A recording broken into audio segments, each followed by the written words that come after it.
السلام علیکم. جیسا کہ آپ جانتے ہیں کہ ہم سیریز بنا رہے ہیں پیلپیٹیشنز کے اوپر، یعنی کہ دل کی دھڑکن کا احساس ہونا. آج ہم بات کریں گے ریڈ فلیگز کے اوپر. اگرچہ میں گاہے بگاہے ان تمام چیزوں کا اپنی پچھلی ویڈیوز میں تذکرہ کر چکی ہوں، لیکن آج آپ کی خاص توجہ کی خاطر ان کو الگ سے بتا رہی ہوں کہ یہ وہ علامات ہیں کہ جن کی صورت میں آپ کو فوراً میڈیکل ایمرجنسی سے رابطہ کرنا چاہیے. تو سب سے پہلے ہے غشی آنا یا بے ہوشی آنا.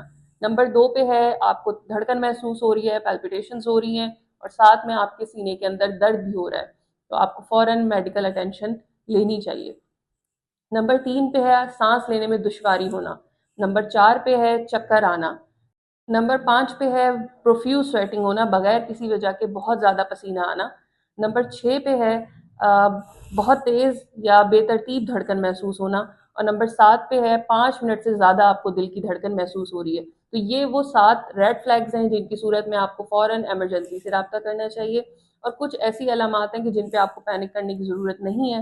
تو اس میں ہے کہ 5 منٹ سے کم اگر آپ کو دل کی دھڑکن محسوس ہو رہی ہے، بہت تیز محسوس نہیں ہو رہی ہے، اور ساتھ میں کوئی علامات نہیں ہیں، تو آپ کو زیادہ پریشان ہونے کی ضرورت نہیں ہے.